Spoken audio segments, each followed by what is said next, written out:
Кайсыз хөрмәтле телевизор караучылар. Бүген безнең студияда ниндидер бәйрәм рухы. Чөнки безгә бүген кунакка күренекле шагыйрь, талантлы журналист, Башкортстанның ат казанган мәдәният хезмәткәре, сез бик яхшы белгән каләм иясе Мөнир Мәхмүд улы Вафин килде. Без аны бик озак көттек. Без инде күп кенә каләм ияләрен, шагыйрьләрне, язучыларны үзебезнең телевизион экраннарда күрсәттек. Ә менә Мөнирнең һәр вакытта аның эше мәшәкате күп булды. Без инде аны беренче тапкыр чакырсак та, ул килә алмады. Һәм сез безгә кат-кат шылтыраттыгыз, хатлар яздыгыз, сорадыгыз. Һәм менә бүгенге көндә Мөнир Мәхмүд улы безнең студиябызда. Әйдәгез әле, сүзне без аның үзенә бирик. Исәнмесез. Мин инде тормыш юлымны сөйләүдән башларга тиешмендер дип беләм. Мин үзем Башкортстанның Бәләбәй районы Мәтәбаш авылында туып үстем. Урта белемне шунда алдым. Әти-әнием икесе дә гади колхозчылар. Әтием шул төзелештә бригадаларында эшләде. Әнием чөгендерчелек белән шөгыльләнде. Әтием токмаклар чыгаргалы иде, әзмәт шигырьләр. Кышларын ул итек баса иде, пима диләр бит инде аны кайбер районнарда. Әтинең менә шундый бер токмагы да хәтердә калган. Мәхмүд агай итек баса, Гайша бикә киптерә, Мәхмүд агай акчасына майлары типтерә дигән. Әни шулай ук теге токмаклар җырлай иде. Бәлки менә миңа шуннан килгәндер, әзме күпме орлык дип уйлыйм мин. Безнең гаилә бик нык укырга яратты, газет-журналлар алдыра иде. Мәсәлән, без Казанда чыккан Казан утлары, Азат хатын журналларын, пионерлар өчен чыга иде. Яшь Ленинче, Ялкын журналы, Уфада чыгучы Башкортстан пионеры газеты, шулай ук Агыйдел журналы, Башкортстан кызы журналы. Һәм әлбәттә гомер буе бердән-бер газетебез Кызылтаңнан аерылмадык. Үсә төшкәч югары классларда без Юный техник журналы, За рулем һәм Огонек журналлары алдыра идек. Авылда шулай итеп газет журналларны күпләп алдыручы гаилә булдык без. Мин мәктәпкә укырга кергәнче инде газет укый идем. Мин укырга өйрәндем Кызылтаңның башыннан. Бу нинди хәреф, К хәрефе, бу Г хәрефе. Шулай итеп мин мәктәпкә кергәнче газет укый идем. Һәм авыл китапханәсендәге мин күпчелек китапларны укып беттем. Шулай ук мәктәп китапханәсендәге күпчелек китапларны укып беттем.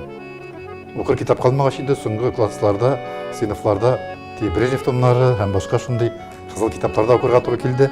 Карыйм аны партком алганда һәм мин алганмын. Һәм менә нәтиҗәсендә инде күзлек киеп йөрергә дучар булдым. Мөнир шулкадәр бала чактан укыгач, шулай укымышлы гаиләдә дияргә кирәк үскәнгәдер, мөгаен сез инде шигырияткә шул вакытта килеп кергәнсездер. Беренче шигырьләр кайчан язылды? Безнең китапханәдә әкият китаплары бик күп иде. Безнең әти бик мәзәк кенә кеше иде ул. Менә шундый бит инде бер халыкта таралган әйбер бар иде. Имеш, төнне барып, абага чәчкә атканны күрсәң, шуны тапсаң, авызыңа капсаң, кеше күзгә күрмәс киләнә диләр. Минем әти яшь чагында урманга китеп, бик куркыныч урман санала ул. Шунда бисмилла укып түгәрәк сызган, абага чәчкә атыр дип төнне көтеп утырган, чәчкә атмаган. Шундый менә кызык гаиләдә мин туып үстем. Беренче шигырьләрне мин 3-4 сыйныфларда яздым. Әлбәттә инде ул алар бик камил булмагандыр. Берсе мәсәлән тундра турында иде ул.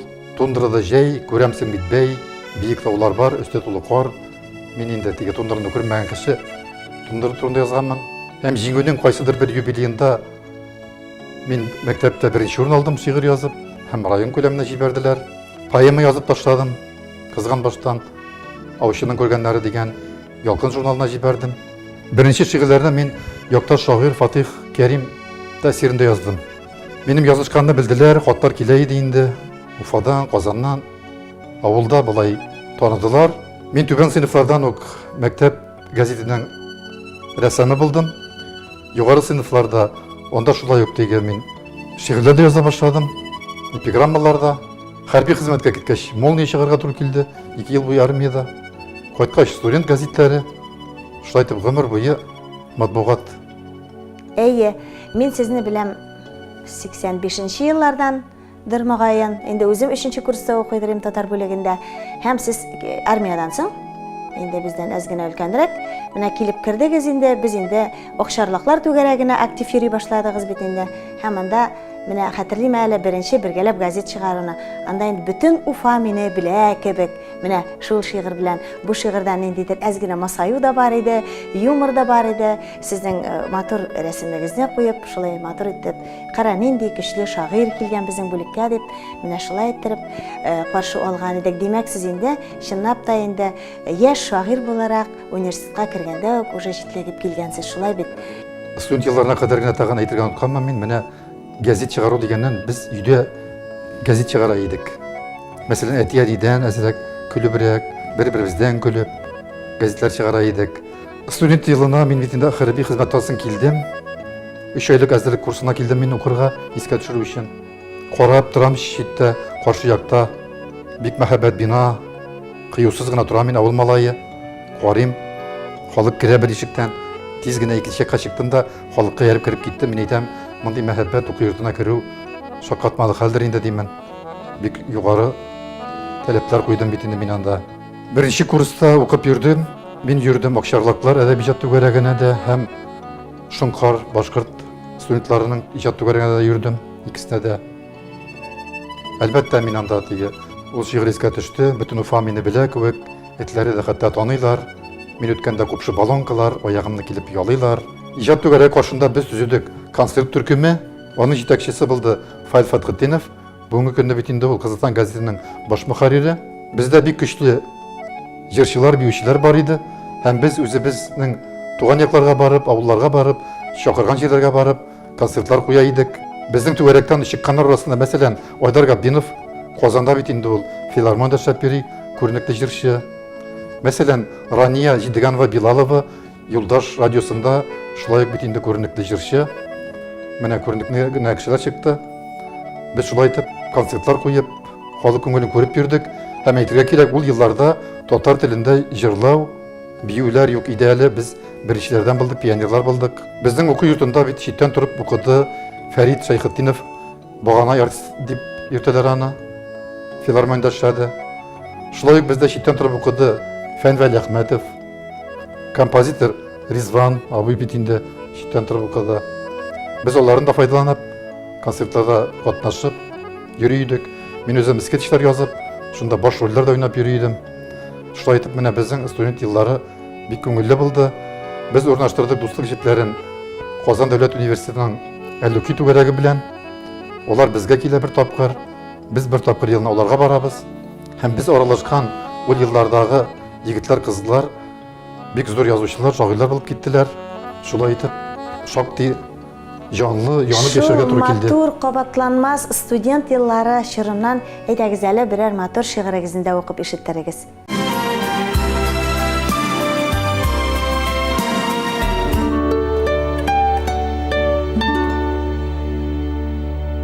Студент елларында мөмкин кадәр бит инде әтиян янына кайтып биргә тырыштык. Айына бер дигәндә дә булса да шул чорда язылган бер шигырь авылдашларга дигән. Китте, онытты дисездер, киттем, тик онытмадым. Сезләр калып оттыгызмы, ә мин китеп отмадым. Кайтам диеп үтте, айлар, еллар, гомерләр. Тынычландыра шунысы, авылда бит күмәрләр.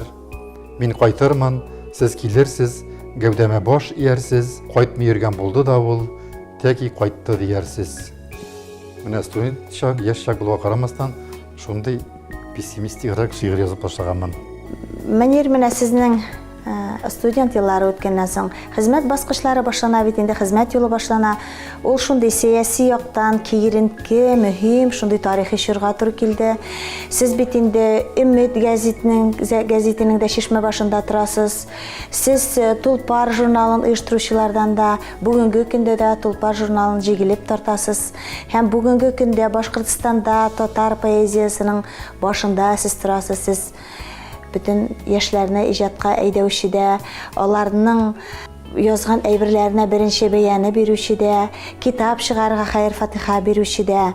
Әйдәгез әле менә шушы беренче хезмәт сукмакларыннан сүзне дәвам итик. Әйе, миңа Өмет газеты һәм Тулпар журналының беренче көндәреннән эшләр насыйп булды. Өмет газетында мин үз хәбәрче булып эшли башладым. Мин Бишбүләк, Ермәкәй, Миякә, Бәләбәй районнары буенча үз хәбәрче булдым. Гәзитләрне биштәр белән асып, мотоцикл белән шул районнарга барып, таратып, шулай итеп агитация ясап, реклама ясап, гәзитне тараттык халыкка. Аннан инде мин җаваплы сәркәтип урынбасары булып күчтем Уфага. Җаваплы сәркәтип булдым. Тираж безнең үсеп барды. Бер тапкыр бит инде халык күрмәгән гәзит башта 6000 тираж иде. Шуннан 12, шуннан 24, менә 2 тапкыр шулай артып барды. 94 елда Тулпар журналы барлыкка килде. Өмет каршында оештырдык. Язучылар инде әгәр дә татар телендә журнал булса дип, аңа исем дә табып куйган иделәр. Җидегән һәм Тулпар дигән исем. Бу Тулпар бит инде гади ат кына түгел, ул канатлы ат, Пегас. Шагыйрьләргә илһам бирә торган ат, лирик, мифик ат шундый. Һәм менә шушы журнал тирәсенә инде әдәби көчләр тупланып алды. Шунда әйтергә кирәк, Башкортстан Язучылар берлегендә татар секциясе элек юк иде. 94 елларда әкренләп аны оештыру эшләре дә башланды. Секция оешты. Шуннан соң инде татар берләшмәсе дәрәҗәсенә җитте. Мин инде бүген анда татар шигърияте секциясе җитәкчесе булып исәпләнәм. Менә бүгенге көндә Башкортстанда татар шигъриятен җигелеп тартучылар кемнәр? Сез кемгә ставка ясыйсыз дибез урысча? Сез кемнәргә зур өметләр баглыйсыз?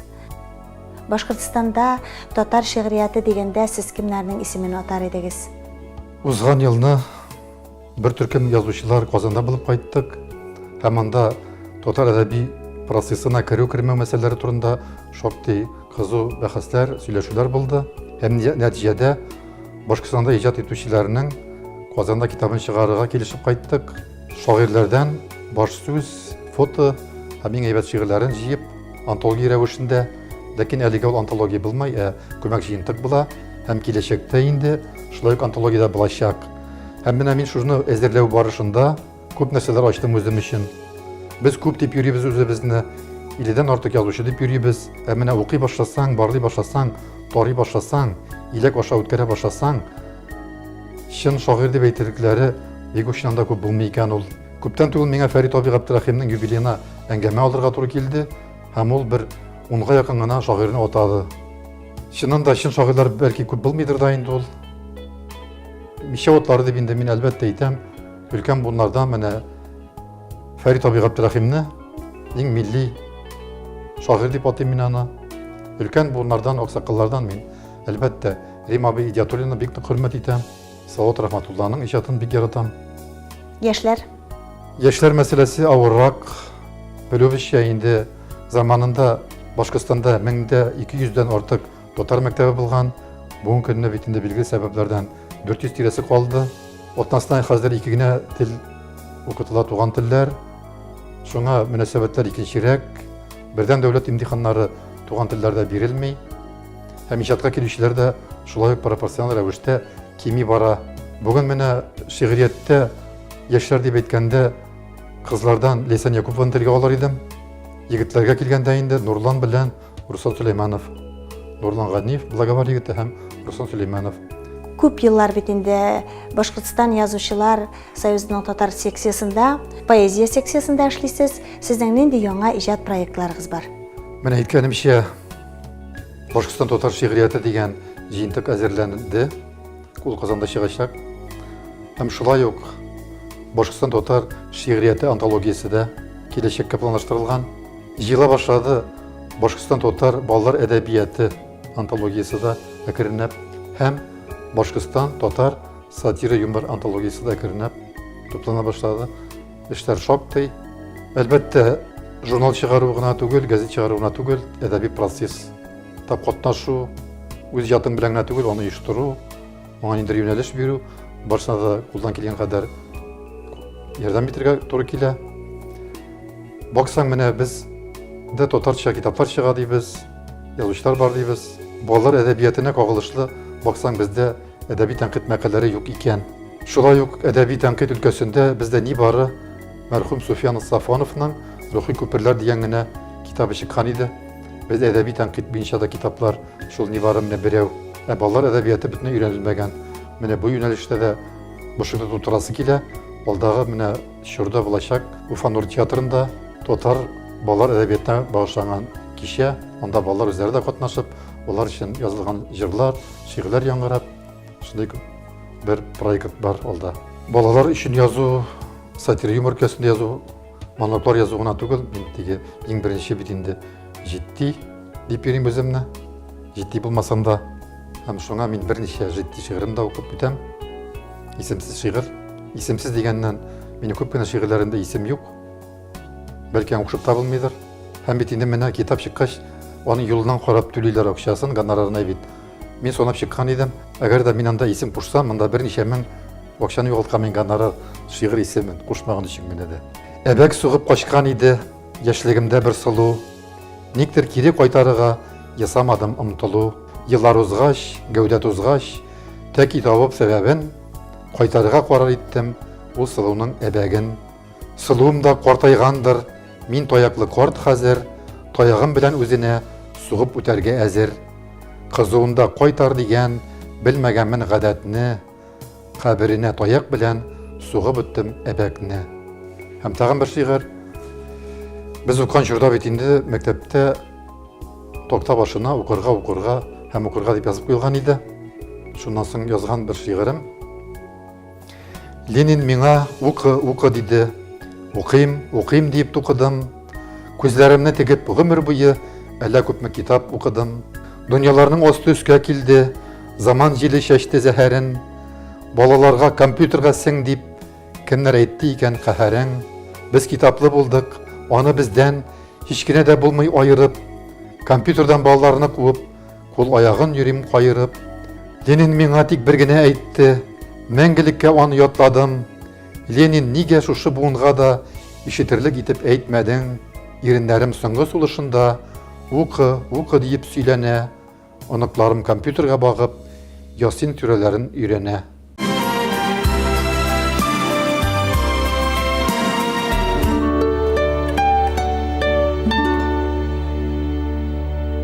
Сез күп кырлы кеше, милләтпәрвәр зат, милли хәрәкәттә һәр вакытта алгы сафта бардыгыз. Менә сез бит инде күп еллар Азатлык радиосында да эшлисез. Әйе, мин 93 елдан башлап Башкортстан буенча үз хәбәрче булып эшли башладым. Мин Азатлык радиосында эшләүем белән бик горурланам. Ул бик зур мәктәп булды минем өчен. Чөнки анда син шулай бир, син булай бир, син шуны тәнкыйтьлә, син моны тәнкыйтьлә дип бер кашын әйткәннәре булмады. Ләкин безгә тәҗрибә бирү бик нык оештырылды. Мәсәлән, безне Чехия башкаласына Прага чакырып, стажировка үткәрделәр, мин айдан артык анда булып кайттым. Ел сайын безне Казанга чакырып, Россиянең һәм дөньяның иң сәләтле журналистлары килеп, безгә мәктәпләр биреп, осталык дәресләре үткәреп, безне өйрәттеләр.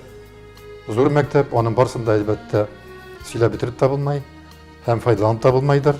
Иң мөһиме, менә аның кодексы бар ул радионың. Без шул кодекс кысасында эшлибез. Анда милләтләрне каршы куярга ярамый, диннәрне каршы куярга ярамый. Барай бердә нигезләнгән булырга тиеш. Һәм чыннан да четерекле генә язмалар чыкса да, эфирда чыкса да, мәхкәмәләшеп биргән булмады. Чөнки алар бар да дөрес, объектив. Минем үземнең өчен дә менә журналистикада ике әйбер, ул объектив булырга тиеш һәм оператив булырга тиеш. Сез бит инде менә радио журналисты да, журнал журналисты да, гәзит журналисты да, менә шул журналистиканың шушы эш агымы, эш бүлекчәсе димме, эш юнәлеше арасында нинди аерма бар? Монда журналистиканың чыннан да аермалары бардыр инде ул. Гәзитне мин үзем белгәнемчә бит анда оператив, тиз эшләргә кирәк, тиз генә язырга, мөмкин кадәр кызык язырга, популяр булырга тиеш бит инде ул. Журналга килгәндә ул безнең журнал 2 айга бер чыккач, әкренләп, тирән итеп, аналитика, тирәнрәк фикер белдереп язырга була. Чөнки белгәнебезчә журнал бит инде ул гәзит түгел, гәзитне укыйсың да теге атып бәрәсең дигән кебек, журнал ул китап кебек, киштәләрдә соклана. Радио килгәндә инде ул анда тавышың беләнме, шулай кызыксындырып, җәлеп итәргә кирәк, шулай вакыйгалар кайнар булырга тиеш. Телевидение журналистында үзгә сыйфаты бардыр инде ул теге матурлык, мөлаимлек белән алдырырга, диктофоник таләпләргә җавап бирергә тиештер инде ул. Тагын да минем менә шундай җавап ишетәсе килә сездән шундый сорауга. Мин үзем дә газеттә эшләдем, Кызыл таңда әдәбият бүлегендә, беләсез бит инде. Һәм менә сезнең Тулпар журналында да коллектив бик тырышып эшли, бик матур әйберләр чыга. Мин алар турында инде күп мәкаләләр дә яздым, Тулпар журналында чыккан повестьлар турында, шигырьләр турында да. Һәм мин соңыннан юлыктым аларның оригиналларына. Менә кулъязма. Әле Дилбәр Булатовага килеп кергәнче, сезгә килеп кергәнче һәм исем китте. Сез шул кадәрле күп көч куясыз. Сез шул кадәрле кайбер бөтенләй дә пешеп бетмәгән әйберне менә дигән әдәби әсәр дәрәҗәсенә күтәрәсез. Һәм аны бит инде авторы укый, ул аны минеке дип уйлый. Ул автор үсәме? Әллә әдәбиятка шундай пешмәгән авторлар киләме, пешмәгән әсәрләр белән? Бәлки инде без әзер классикларны бастырырга, әзер менә яхшы шагыйрәләр, яхшы язучылар бар бит инде безнең берәм генә бармак белән генә санарлык. Бәлки шуларның әсәрләрен генә бирергәдер. Менә мин шушы сорау мине һаман да әле борчый. Без үзебез әдәбиятка шундый йомшак язучылар үзебез әзерлибез түгелме? Мен сүземне ул вакытта сойлап алудан башлыйм. 2 айга бер генә чыккач, мәсәлән, журнал, мин анда автор күтәреп, бер җыентык, бер шалкым шигырь, мин аны ушамаганымна түгел, мин аның бөтен иҗатын укып чыгам. Минем китапханадан китапларын алам һәм иң шәп шигырьләрен сойлап журналга бирәм. Шундый гадәт сакланды, һәр шагыйрьне шулай иң шәпләрен сойлап басып килдек. Һәм бер елны мәрхүм Наҗар Нәҗми Кыздан газетында язып чыкты. Зур исемнәр, премиялар алуда вак мәсьәлә, китап чыгаруда вак мәсьәлә. Тулпарда чыктым дигән шушы планканы төшермәгез, бу бик зур әйбер диде. Ул аны язды Мариус Максютовның Тулпарда чыккан шигырьләреннән соң. Әлбәттә, министрга кадәр барып җиткән шагыйрьләр булды, хәтта халык шагыйре, минем шигырьләрне басмый дип. Ләкин без таләпчәнлекне төшермәдек, иң яхшыларын бирергә тырыштык. Ләкин ничек кенә булмасын инде ул теге профессионал әйберләрне биреп бетереп барып булмай. Яшьләр, балалар иҗатына иң беренче без юл бирергә тиешбез, чөнки статусыбыз буенча бит инде без яшьләр журналы. Әлбәттә, укучыларын да бирергә кирәк. Безнең халык яза, ул укыймы, китап аламы, юкмы, газет алдырамы, юкмы, ул яза, безнең халык яза торган халык. Менә сез әле күптән түгел генә безнең Салават Рахматулла белән әңгәмә булды бит инде. Менә сезнең иҗатыгыз Салават абыйның иҗаты кебек үк күп төрле. Сез лириканы да язасыз, эпиграммалар да язасыз, пародиялар да язасыз. Әйдәгез әле үзегезнең авыздан да сезнең берничә пародиягызны ишетик. Мин үземне җитди шагыйрь, җитди кеше дип йөри идем.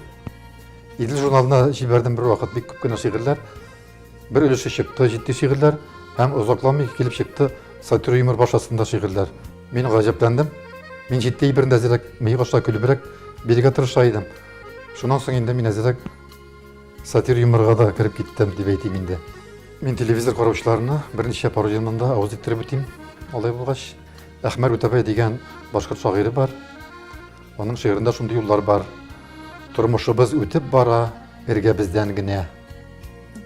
Һәм минем аңа пародия. Барлык гомер кыю казу, кулларында энә. Миңа насип ярлар үтте, эргәбездән генә. Байлыкка да ирешмәдем, тормыш куа-куа. Исем, титул, орден, медаль, бар да читтән шуа. Эргәбездә калганнарны күпләп була чутлап. Миңа дигән Пегас та бит, читтә йөри утлап. Язмышыңның язулары, тормый бездән генә. Тормышыбыз үтеп китте, эргәбездән генә. Эргәбездән үткәннәргә үкенмәмен бугай. Миңа килгән Газраил дә үтеп китсә шулай.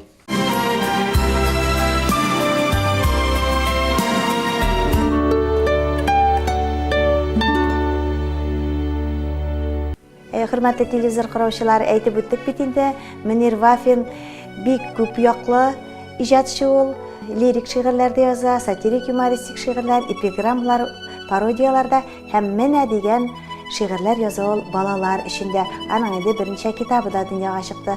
Мөнир, әйдәгез әле менә шул сериядан берничә шигырегезне безнең телевизор караучыларга укып ишеттерегез.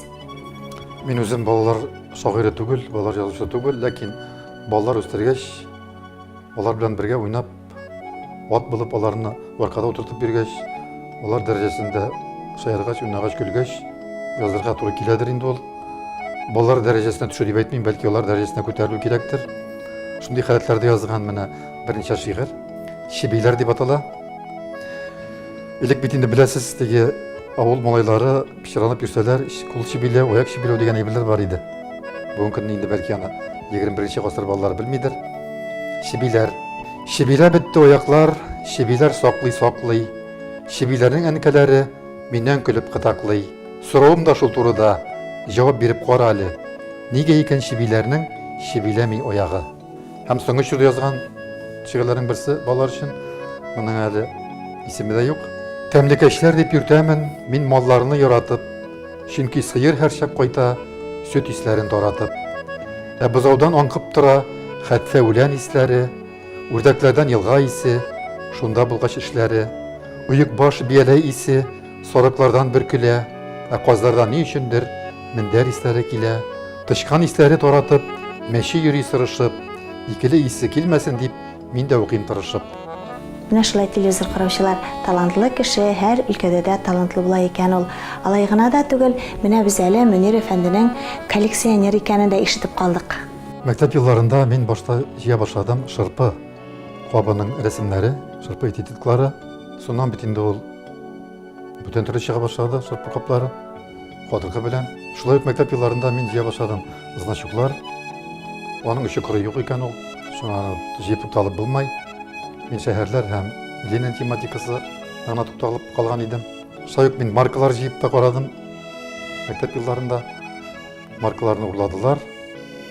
Студент елларда инде мин исе сабыннар һәм теш тазарту пасталары җыйдым. Ни өчен дигәндә, Совет заманында бит инде улай берләр талуңа калды. Совет заманының соңгы елларында юк заман, дефицит заман. Мин төрле шәһәрләргә йөрим, күп итеп кайтам. Һәм тулай турактагы кызлар, егетләр миндә булмаган теш тазарту пастасына киләләр. Бер урынга мин аңа икене бирәм. Аңа да файдалы, миңа да файдалы. Шулай итеп мин бер чумадан тутырып теш пасталары җыйдым коллекцияга. Шулай ук исе сабыннар. Бер урынга икене бирәм. Шулай ук бер чумадан исе сабын җыйдым. Дефицит булудан тукталдылар. Шуннан соң инде мин бик күп еллар бердә алмыйча пасталар һәм сабыннар файдаландым. Ике бер минем хәтердә калган бер теш пастасының менә тәме һаман да авызда. Колинос дигән Hindistan pastası иде. Ул әнис тәме килә иде, нидер балачак, майлык тәме. Менә исе сабыннардан Төркиядә чыккан язылган да сабын кисәге дип. Шул менә хәтердә калган исе. Сез гаҗәеп кеше, менә шул турыда мин шаккатып ишеттем инде. Сез шундай техникага да бик әвәс, бик сәләтле булып чыктыгыз һәм үзегез шундай мотоциклларда иҗат итәсез икән. Һәм бик аптырадым. Менә без бит инде хәзер гомер узып бара, шагыйрьләр, язучылар арасында яшәдек. Шагыйрьләр, язучылар арасында машина йөртү хукукка алмаучылар байтак. Алар машина йөртмиләр, алар техникага сәләтле түгел. Чөнки кешенең бер ярым шары ныграк үсеш ала, икенче ярым шары, димәк, аларның шундай иҗади, шундай рухи, хыялый кешеләрнең, аларның бу икенче ярым шары инде бик үсеш алмый диләр. Шулай бит инде. Һәм киресенчә, инженерлар, технарлар алар бер вакытта шигырь язарга утырмый. Сездә менә икесе дә булу бик гаҗәп. Бу мавыгылар коча башланды. Минем әти технар түгел. Аның иң зур техникасы шул Урал велосипеды иде. Ул елына бер тапкыраны сүтеп майлый, зур токтала, велосипедны сүткән белән детальләрен куеп бара, тәртибен чөнки кире җыйганда кирәк.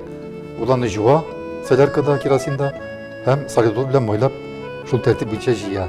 Мин инде велосипедка мотор алып куйдым. Ул заманда D4, D5, D6 дигән велосипед өчен куела торган моторлар сатыла иде. Совет акчасы белән ул 41 сум тора иде. Шарны авыл буенча без миннән күреп башка майлар, авылда безнең бер көтү диге моторлы велосипедлар барга килде. Детальләр китерү өчен ул заманда пассатор дигән әйбер бар иде. Махсус каталог, бланок шуны тутырып, без почта аша китертә идек. Теләсән детальләрне. Шуннан миңа инде алып бирделәр. 8нче сыйныфларда мотоцикл, восход мотоциклы. Шуннан инде мин укуны беткәч, урта мәктәпне үзем Мәскәүгә барып, 2 мотоцикл алып кайттым, үзем утырып кайттым. Шулай итеп техникага әвәслек шул еллардан килә. Һәм менә әкренләп малай үсә башлагач, мин карыйм, минем элекке чордагы мопедларны иске саталар. Мин шуларның берсен алдым. Һәм миндә саклана иде инде тартма элекке калган детальләр. Җәй буе улым аны тазартып тутыгыннан, шуннан без көз көне бияп, өр яңа итеп җыеп бирдек. Аның ушы китте. Шунан инде мин бүтән төрле техникаларда эшләп, җыелыштырдым, реставрация белән шөгыльләндем. Берсен бер коллекционер алды, Бирхавин 6 дигән мопедны. Шунан миңа дуслар тәкъдим итте, Учалы районында Мини-Рига дигән, ул бәләкәй генә шундый мопед, ул машинаның багажнигына салып кына йөртәләр иде аны, сүтеп, рульләрен борып. Мин аны Мәскәүдә күреп кайткан идем. Шуны Учалда безнең таныш егетләр, дуслар алып куйдылар да, без аны барып кайттык. Мин аны җыеп, пияп, шулай ук аны алдылар. Әле миндә бик уникальный бер музей кушу буенча V16 дигән бер моторлы велосипед җыеп бетердем. Бер-ике генә көндә эше калды. Бу нәрсәсе белән кызык. Менә бүген син кабердән ниндидер кешенең сөякләрен тартып чыгарып, җан биргән кебек ул миңа. Сезнең белән әңгәмә бик күңелле булды. Үзегез инде күп яклы, талантлы шәхес булгач, студияга килүегезгә алдан ук рәхмәт әйтеп куям. Ләкин сез бит әле җырлар да иҗат итәсез. Ришат Төхвәтуллин башкаруында сезнең бик матур җырыгыз бар. Әйдәгез әле телевизор караучылар белән саубуллашу алдыннан шушы җырны тыңлыйк. Хөрмәтле телевизор караучылар, безнең менә шушы очрашуыбыз ахырына якынлашты. Безнең очрашуны караган өчен, безнең белән булган өчен сезгә зур рәхмәт. Киләсе очрашуларга кадәр сау булыгыз.